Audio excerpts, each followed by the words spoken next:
Madame, Monsieur, bonjour. Bienvenue à la rubrique Le Point de Radio et Télémétropole. Merci de votre fidélité, merci de l'intégrer. Nous allons aborder un sujet qui n'est pas toujours sur le tapis, qui n'est pas toujours en discussion.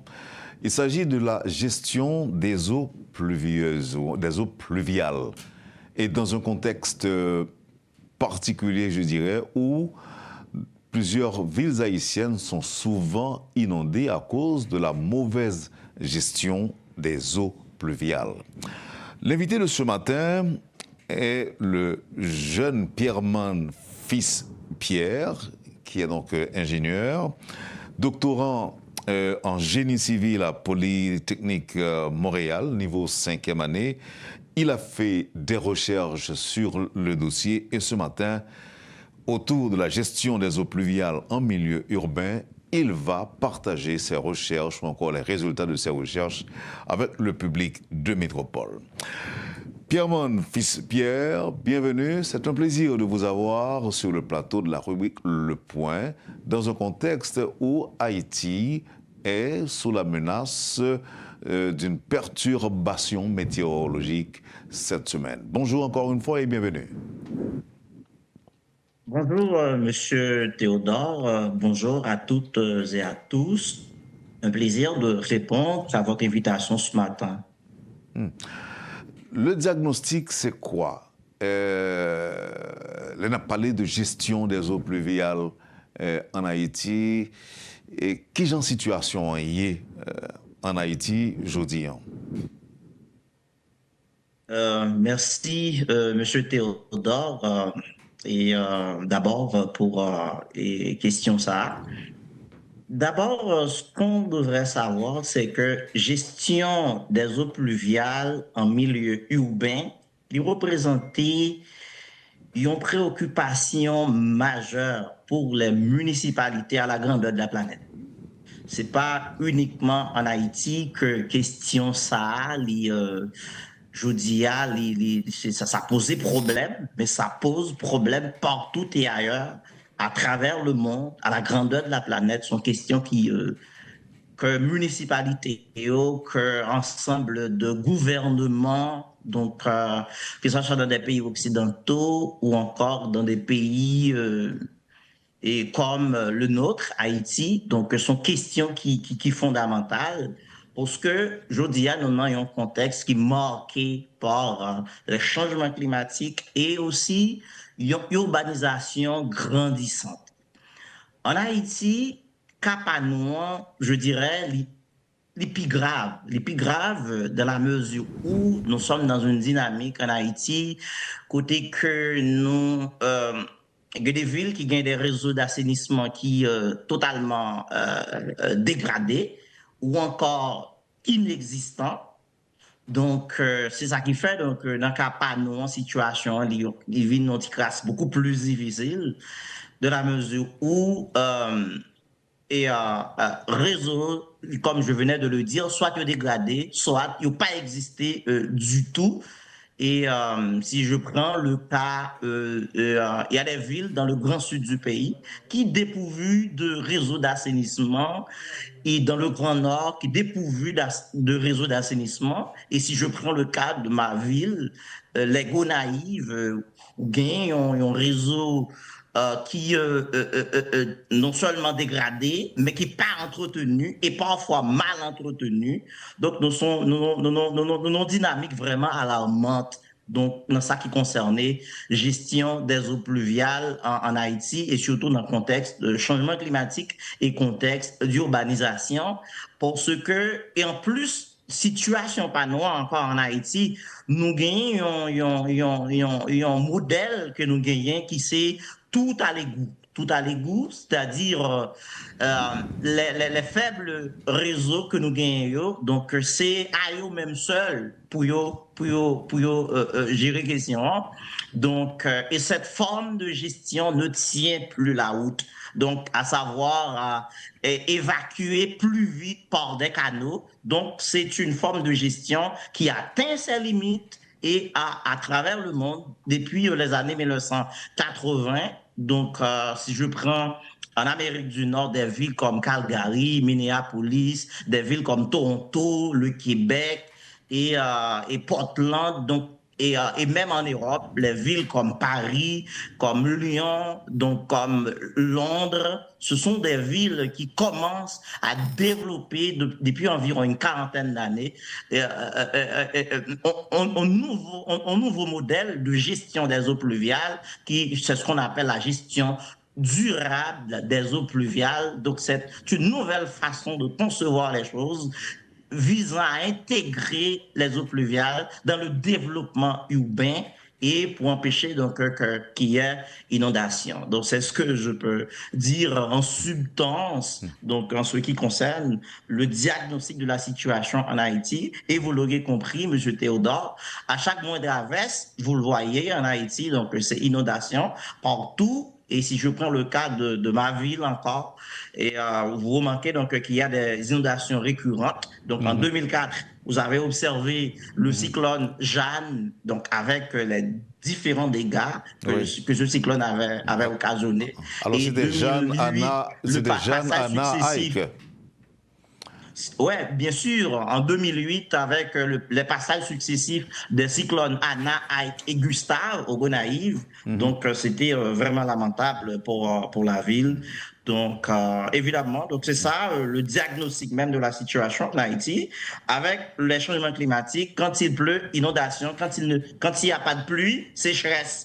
Donc, et puis en plus, avec l'urbanisation à outrance que vous avez, et non planifiée, l'urbanisation non planifiée que vous avez, donc là, c'est catastrophe. Donc, Bon, il y ça a des gens qui demande te dire vraiment une que politique il y publique. a des gens qui étaient capables tout simplement de dire que pas gain urbanisation, pas gain plan d'urbanisation du tout. Alors, les maptins des gens ont expliqué question, semblait que pour nous résoudre, on a besoin beaucoup plus, même si on fait allusion à des villes européennes et même en Amérique du Nord, côté que Mounio a fait face à problème dans tout, problème inondation notamment. Nous gagnons, Jean Dilan, l'impact des changements climatiques, sécheresse ou inondation, ou gagnons tout manque d'infrastructures, ou bien installation des infrastructures presque tuatoires dans un certain sens, nous qui construit n'importe où, dans n'importe quelle condition, au flanc des collines notamment. Et puis, dernier point pour fermer, pour compléter, si vous voulez, ce cocktail meurtrier, je dirais, c'est Jean Sodilan, tout à l'égout. Est-ce que là, avant toute initiative, ou bien en tête des initiatives, c'est en question d'éducation. Même lorsque dans l'autre pays, on est éduqué, on connaît pas droit jeter fatra et dans la rue, dans égout et utiliser surtout des choses biodégradables, ce qui n'est pas le cas en Haïti. Est-ce que l'éducation et puis une politique d'assainissement, une politique de gestion des eaux pluviales, est-ce que ne pas de passer par là? Et, je suis totalement d'accord avec vous, Monsieur Théodore, parce que en matière de gestion des eaux pluviales, donc il y a quatre composantes fondamentales. D'abord, ces eaux doivent être pré-traitées. Ces eaux doivent être retenues, ces eaux doivent être traitées et ces eaux doivent être infiltrées. Et une politique d'éducation, je pense que c'est encore fondamental parce que j'en parlais que Mounio, j'étais fatra, ils m'ont dit, j'étais t'as dit, toute bagaille dans le pluie a tombé. Et c'est ça qui pourrait occasionner, ça et la question de hydrocarbures que nous retrouvons au niveau des eaux pluviales. c'est ça, nous parlons gagner tout des MES, ça les matières en suspension. Nous parlons gagner les métaux lourds. Donc, et là, je me souviens très bien, il y a environ 1 an ou 2 ans de cela, il y a une université aux États-Unis, l'université du Michigan, qui t'a fait une étude. Évidemment, donc, sur question donc, du riz, Caboué en Haïti, tout ça. Et sujet que me fait une intervention dans Radio Sœur, non, les médias sœurs, donc, qui, côté que me parlé, donc, question de cadmium, question de arsenic que tu as retrouvé au niveau, donc, de échantillons de riz, provient des eaux pluviales. OK? Comme métaux lourds. Il y a aussi phosphore, quoi, pour le retrouver, ou pour le retrouver des micro-organismes pathogènes, ou pour le retrouver aussi des chlorures, tout ça. Donc, sans un travail d'éducation qui empêchait que mon comprenne la nécessité pour que yo protéger l'écosystème, non? Protéger l'environnement, hein? Pas jeter donc fatra ou encore immondices, tout ça rien comme toutes sortes de déchets au niveau des eaux pluviales et qui peuvent contaminer donc encore l'environnement parce que les eaux pluviales là, en termes de quand on gère les eaux pluviales, c'est pas seulement une question pour pas faire inondation, mais c'est une question de réutilisation de ces eaux aussi comme eau potable ou encore comme eau qui est capable d'utiliser dans l'aménagement hydro-agricole ou encore dans l'irrigation. Donc oui, il faut quand même un travail d'éducation dans nos écoles. Il faut qu'il y ait vraiment ce travail d'éducation. Mais tout ça, Monsieur Théodore, ça passe par une politique publique. Une politique publique, parce que j'ai envie de dire une politique publique même, c'est tout ce que l'État décide de faire ou bien de ne pas faire. OK? C'est un ensemble d'actions qui sont coordonnées par les pouvoirs publics en vue de résoudre un problème d'ordre collectif. Donc, la gestion des eaux pluviales en Haïti, je dis, ils ont un problème d'ordre collectif, ça passe inéluctablement, indubitablement par une politique publique. Donc, et politique publique, ça, il doit gagner en dedans la question d'éducation. Il faut éduquer le peuple, il faut apprendre la population que c'est pas le meilleur lieu là pour jeter des détritus. La pluie a tombé, ouais, moi, je suis dans ça, dans plusieurs villes, parce que je suis ingénieur, moi, circuler dans le pays, la pluie a tombé, mon dit, bon, on va jeter fatra.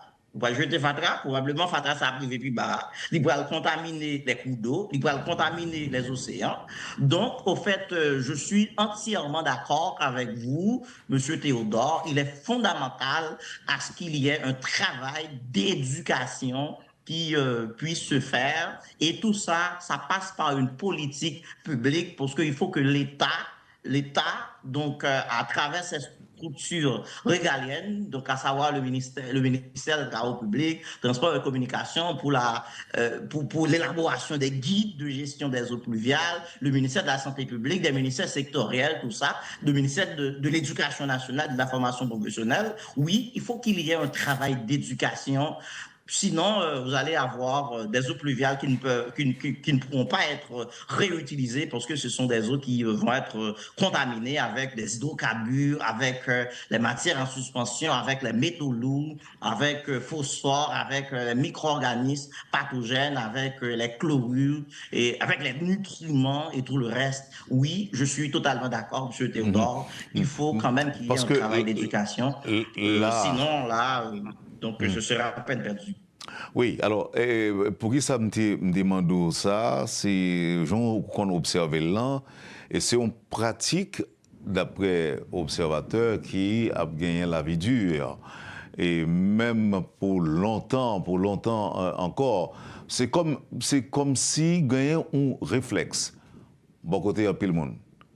La pluie qui a tombé, tout offre possibilité pour jeter fatra. Et là, il y a des gens qui croient que ce n'est pas du jour au lendemain qu'on parle des gens pour défaire de pratiques ça. Alors que même poubelle n'est pas gagnée. On connaît des Haïtiens qui ont passé beaucoup de temps en poubelle. Dans le moment que l'État est impliqué dans placer des poubelles, mon yo qu'on a jeté fatra bon côté poubelle là. Yo pas la gueule là-dedans. alors ce que l'y a porté de main. Donc là encore, il est fondamental pour nous connaître qui dégâts ça est capable de faire, n'est-ce pas, professeur? Oui, Monsieur Théodore. Si je prends une assertion de Karl Marx qui dit que l'homme, c'est le capital le plus précieux. Pourquoi? Parce qu'il est ambulant. C'est le capital le plus précieux.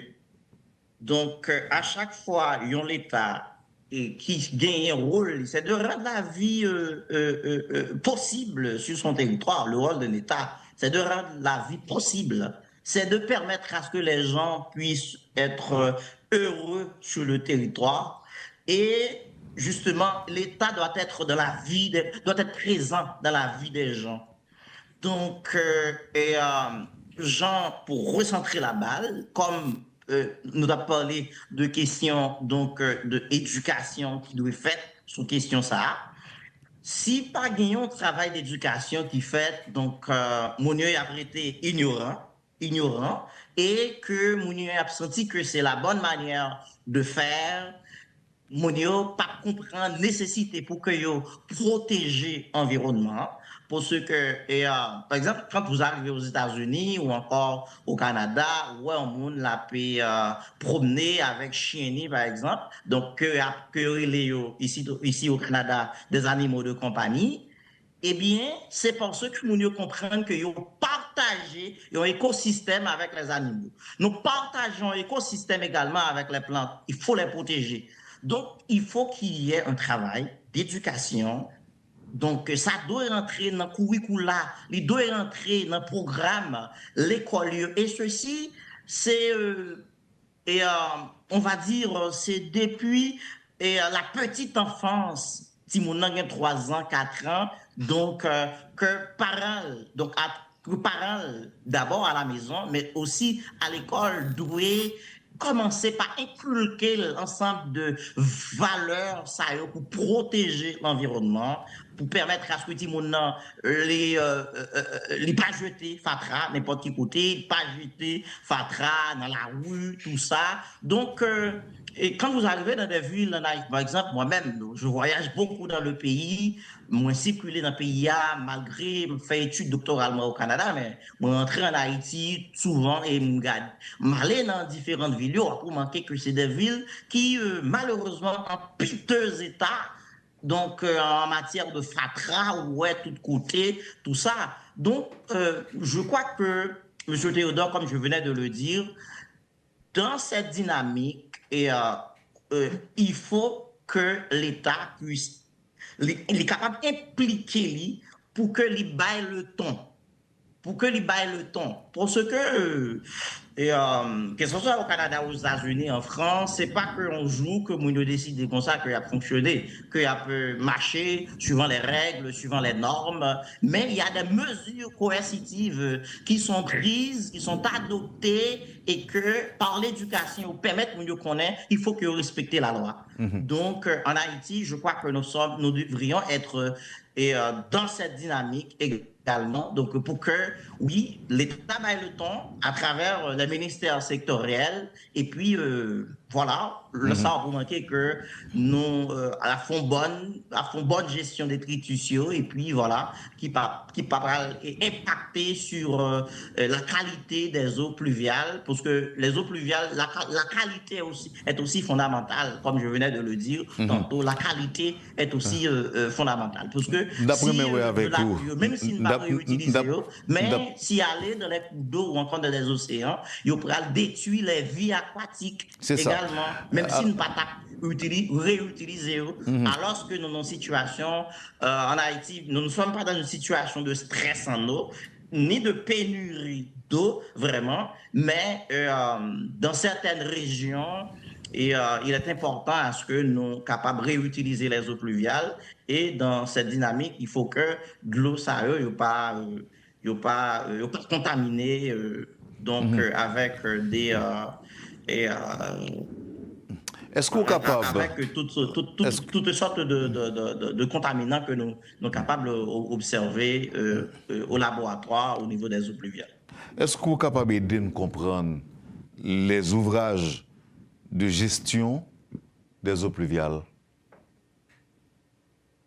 Oui, Monsieur Théodore, comme moi dit au début de l'émission, et la question de tout à l'égout, la question de tout à l'égout, ça ne tient plus la route, parce qu'on l'a expérimenté, ça fait longtemps qu'on l'a expérimenté, mais avec le phénomène de changement climatique et urbanisation.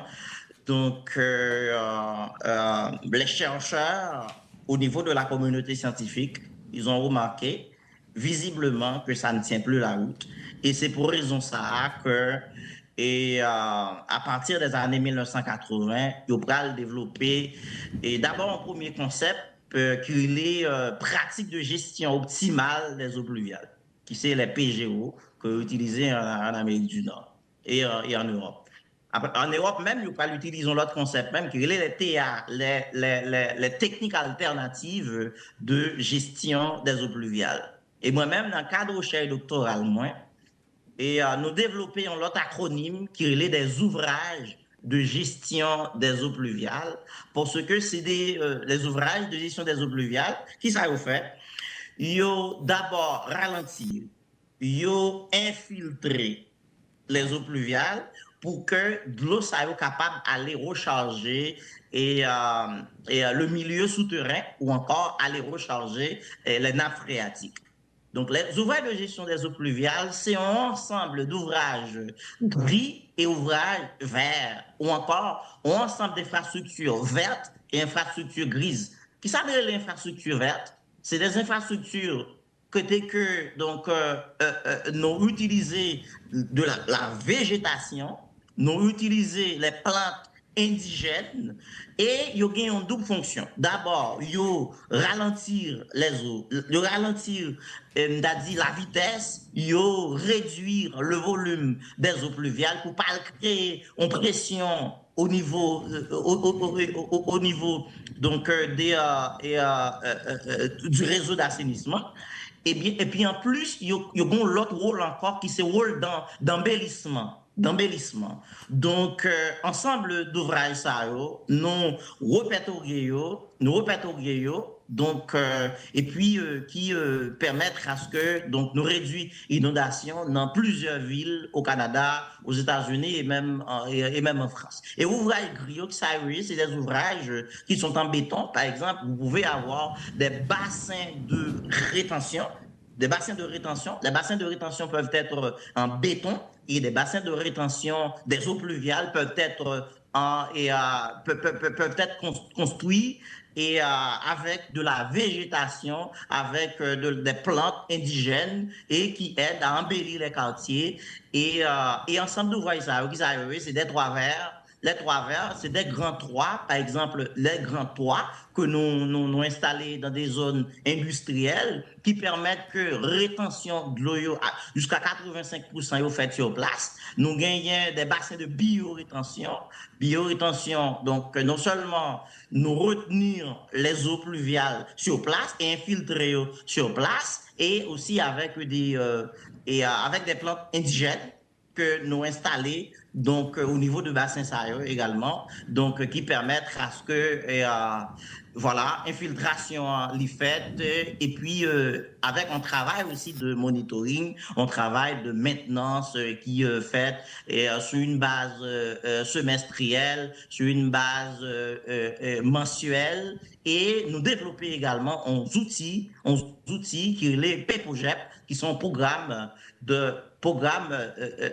d'évaluation de la performance de ces ouvrages en contexte de changement climatique, et nous faisons une programmation Python, et fait là c'est dans le langage informatique Python qui permet que un observateur, un décideur ou encore un gestionnaire ouvrage ça au niveau de la municipalité capable tout simplement monter sur logiciel nous et puis lire et by caractéristique bassin que le voulait gagner ou encore ouvrage que le voulait gagner, que le voulait installer, que le voulait implanter. Et puis voilà, on vous donne toutes les caractéristiques. On vous donne d'abord les résultats de performance parce que nous établissons également les critères de performance de ouvrage ça. Nous qu'à comprendre que Et en pile dans l'ouvrage ça, c'est des ouvrages capables d'installer en Haïti et que ça soit dans des villes à topographie pleine comme les Gonaïves chez moi ou encore comme dans d'autres villes qui pas à topographie plane. Ce sont des ouvrages qui peuvent être installés et puis qui pourraient réduire le risque d'inondation en Haïti. Et d'ailleurs, nous écrit des articles aussi scientifiques, tout ça, qui soumettent dans des revues scientifiques. Et puis voilà et qui baille une bonne base scientifique à ce travail que nous faisons au niveau de notre chaîne. Pierre-Man Fils Pierre, et nous qu'à comprendre que l'expérience au Canada, par exemple, de ces ouvrages de gestion des eaux pluviales, on est capable de dire résultats positifs.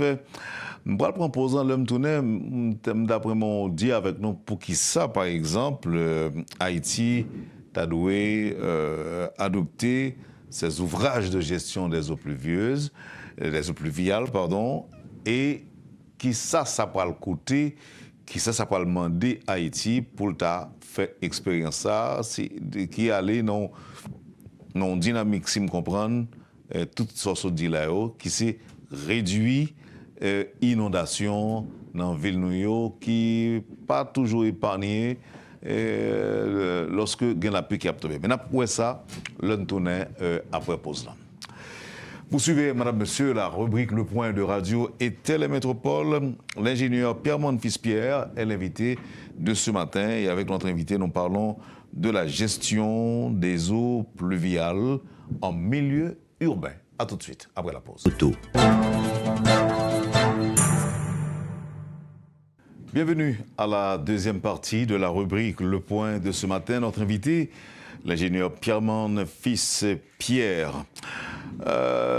Ingénieur et Pierre-Man Fils, nous t'as parlé de l'importance des ouvrages de gestion des eaux pluviales. Moi, t'ai dit que il y a des décisions qui ont adoptées dans une série de villes et que non seulement ils sont capables de plus de résultats, mais beaucoup plus facile par rapport à un pays côté que le problème d'éducation est posé sérieusement. D'après vous-même, est-ce que, à la lumière de ça que fait l'autre côté, des résultats obtenus aussi, est-ce que vous êtes capable de nous expliquer nous en 2 mots, 3 paroles, pour qui ça Haïti t'a dû adopter les ouvrages de gestion des eaux pluviales? Pour qui ça? Merci beaucoup, monsieur Théodore. Raison, monsieur Théodore, c'est que pratique que nous gagnons actuellement, modèle que nous gagnons, le tout à l'église, ça ne tient plus là. C'est dépassé, ça ne tient plus la route. Et c'est ça qui occasionne ou pour manquer en pile inondation dans le pays, dans différentes villes, euh, à la grandeur même du pays, c'est des inondations à chaque moindre averse, c'est inondation. C'est d'abord, non seulement nos pas ouvrageux inexistants en pile côté, mais aussi ouvrageux démodés, vétus, dégradés et ça a occasionné inondation à chaque petit la pluie qui tombait. Ouvrage de gestion des eaux pluviales, monsieur Théodore, ça peut aider nous réduire. C'est ce que ça nous relève dans le langage ingénierie, la pointe des débits. La pointe des débits, la peut aider nous réduire le volume et qui t'a doué arriver au niveau de réseau d'assainissement nous. Donc, l'aider à ralentir, l'aider à réduire, l'aider nous infiltrer sur place avant qu'elle crée pression sur l'ouvrage, qui déjà n'a pas la même capacité, déjà pas de capacité pour ça. Donc, la peine de nous réduire, ralentir, réduire, et ceci en chemin. Donc, il y a bien filtré sur place et il y a pas, je dirais, recharger donc les nappes phréatiques ou encore le sous-sol.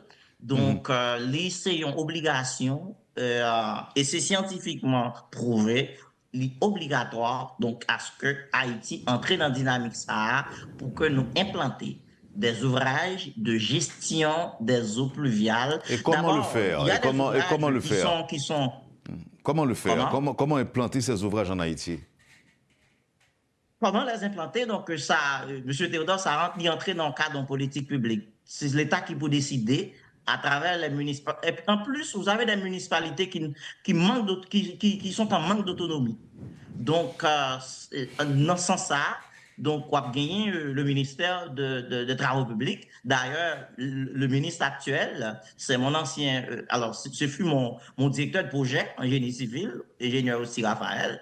Donc, on a besoin le ministère de l'Intérieur qui gagnait et Ndahadi qui est considéré comme fer de lance dans toute décision au niveau des municipalités. On a besoin de le ministère de l'Environnement, le ministère, même le ministère de l'Agriculture, des Ressources naturelles et du Développement rural. On a besoin ensemble de ministères, ministère de la Santé aussi, on a besoin, ministère de l'Éducation nationale.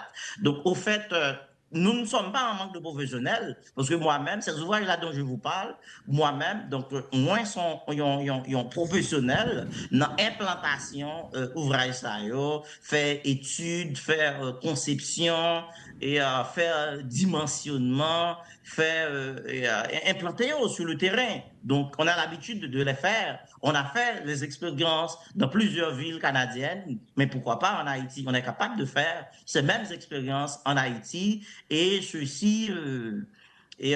Moi-même déjà, je suis fonctionnaire de l'État haïtien, donc déjà ça ne va rien coûter donc à l'État haïtien, donc à ce que nous vraiment implanter à l'échelle nationale les ouvrages de gestion des eaux pluviales. D'abord, moi je dis déjà, M. Théodore, qui ont double fonction. D'abord, qui réduit, infiltrer et réduit le ruissellement, la pointe des débits, et puis qui infiltrer sur place pour charger les nappes phréatiques. Et puis, en plus, ils ont gagné un rôle d'embellissement qui vont embellir justement les villes, nos quartiers. Par exemple, si vous avez des, par exemple, si je prends un exemple concret avec vous, si je prends Carrefour Delma 33, alors Delma 32, Delma 33, avec la route de Delma, et puis, donc là, vous pouvez avoir un saillie de trottoir végétalisé. D'abord, ça va réduire le trafic et ça va embellir le quartier, ça va embellir le carrefour. Donc, nous gagnons ensemble. C'est 17 ouvrages de gestion des eaux pluviales.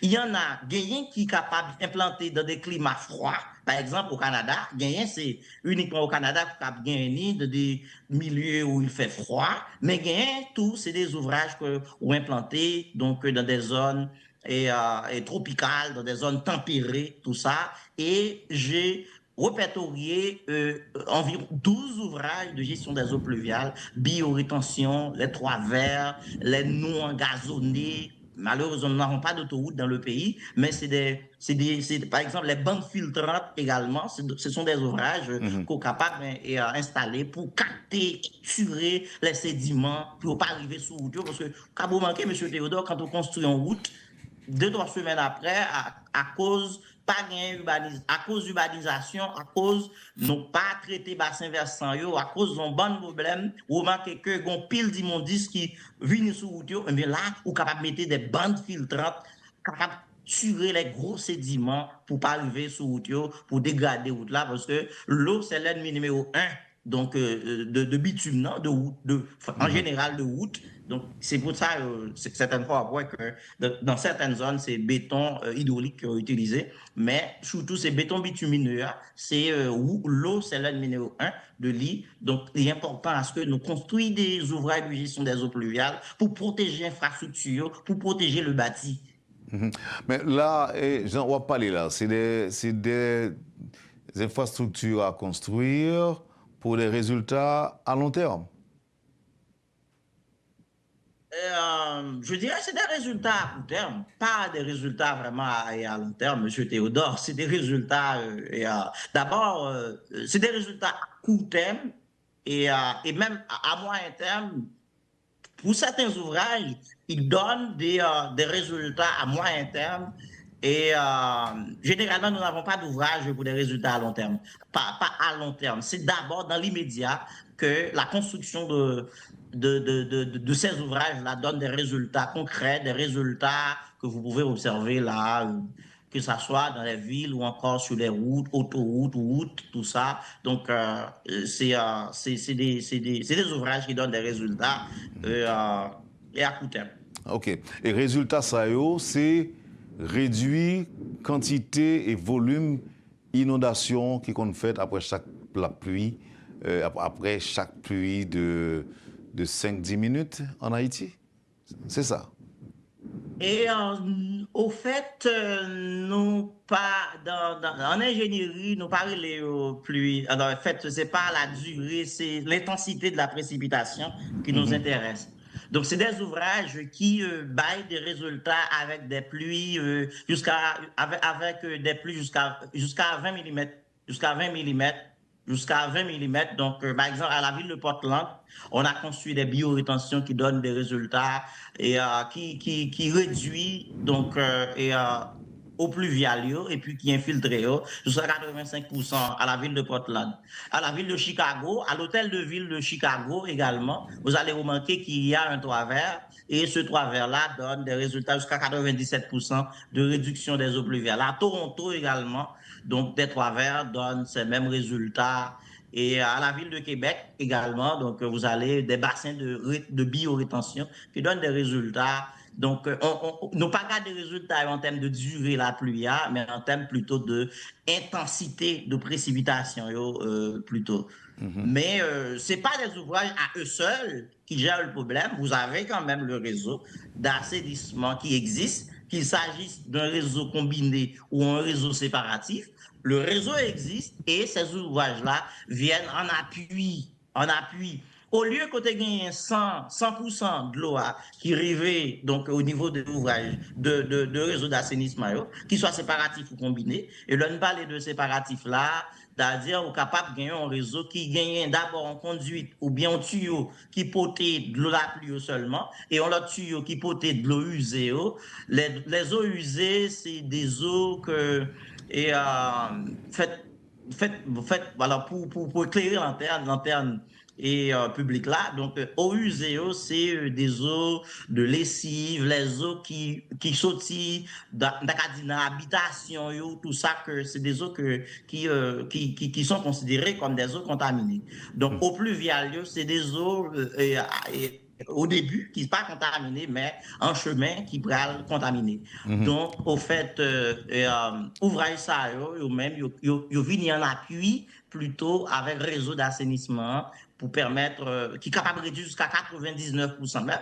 Par exemple, nous avons des biorétentions au Québec, à Montréal même, sur l'avenue Papineau, à Montréal, nous gagnons des bassins de biorétention et des bassins de rétention végétalisée qui réduisent jusqu'à 99%, qui baillent performance jusqu'à 99% des eaux pluviales, qui ne permettent à ce que de l'eau ça aller dans le réseau du tout pour aller inonder, pour aller créer des inondations donc, en aval. Et pour donc, finir, nous quelques messages clés des problèmes que nous ne pouvons pas oublier. Bon, Monsieur Théodore, ce que je peux donner comme message, c'est que Haïti n'est pas capable de continuer à subir des inondations comme ça. Et inondations, ce n'est pas en fatalité que lié. Aujourd'hui, nous disposer de solutions qui est prouvée dans la communauté scientifique, donc qui fait preuve dans la science, d'ailleurs qui commençait à utiliser dans plusieurs pays à travers le monde depuis environ une quarantaine d'années, qui fait preuve. Et je dis à implanter des ouvrages de gestion des eaux pluviales, pour nous, ça signifie c'est protéger des vies. Pour nous, ça, c'est bâtir des villes résilientes, bâtir des villes vertes, comme Melbourne, comme Copenhague, qui baillent tête objectif pour que des villes qui plus vertes au monde, comme Barcelone, qui dit que les baillent tête objectif pour ces villes qui ont la meilleure qualité de vie au monde. Nous-mêmes, en Haïti, donc, nous sommes capables de prendre cette décision. Est-ce que nous dit plus que jamais et nous, à chaque moindre averse, ville nous yo pas inondé encore. Et ça, il peut dit une signification qui dit que nous accepter protéger des vies. Nous accepter bâtir encore des villes résilientes et nous accepter préparer un avenir durable pour notre pays. Nous avons les compétences, nous avons les personnes qui sont capables pour le faire. Et moi-même, je suis un exemple. Je suis un produit du pays, je suis disponible et disposé moi-même donc pour me bailler expertise moins, bailler contribution moins pour que nous envahissons le pays avec des infrastructures vertes pour que nous permettre que nous limiter l'inondation dans le pays pour que c'est pas à chaque mois d'averse voilà que le pays les trouve en détresse que nous avons demandé à travers l'international. Voilà. Donc, M. Théodore, c'est ça mon message. Ce n'est pas une fatalité, les inondations en Haïti. Aujourd'hui, nous avons des ressources qui sont prêtes justement à aider le pays et pour que nous gagnions une ville en Haïti qui soit des villes résilientes par rapport à l'inondation, par rapport au changement climatique et par rapport au phénomène d'urbanisation. C'est ça mon message, M. Théodore. Malheureusement, l'heure est arrivée pour nous aller, mais moi, on ne va pas parler du tout de reboisement. Je ne vais pas trop parler de l'érosion qui a un gros rôle dans la question inondation. C'est voulu ou bien? Au fait, je voulais tout simplement concentrer mon intervention sur l'implantation de ces ouvrages, mais quand on va implémenter tout ça sur le terrain, évidemment, donc il y a, par exemple, nous avons un projet que nous sommes en train de développer là, au Gonaïve, en partenariat avec l'Université Notre-Dame d'Haïti, UDERS et Gonaïve, avec la faculté de génie de Gonaïve. Au fait, ça, c'est un élément qui déjà, donc, dans le projet, donc la question de rebasement, la question de traitement des bassins versants, et justement, donc, s'il y a un traitement des bassins versants, s'il y a un reboisement, et il y a aussi des techniques aussi donc, pour combattre l'érosion, tout ça. Et voilà, donc nous avons tout ça donc, dans un projet que nous sommes en train de développer avec l'Université Notre-Dame, UDERS de Gonaïve actuellement, à travers leur faculté de génie civil. Et vous aurez ce projet et vous allez voir qu'il y a cette composante-là, donc la question de reboisement et la question de la question de la protection des sols pour combattre l'érosion et puis la question de reboisement. Donc, vous l'aurez vu. Merci. Pierre Monfils, Pierre, ingénieur, merci de nous avoir parlé. Merci de votre disponibilité. Nous vous souhaitons une bonne journée et à bientôt. Merci beaucoup, M. Théodore. À bientôt. Ce fut un plaisir. Vous avez suivi, madame, monsieur, la rubrique Le Point de Radio et Télé Métropole. Merci de nous avoir suivis. Passez une bonne journée avec Métropole. Et Lisa Loto.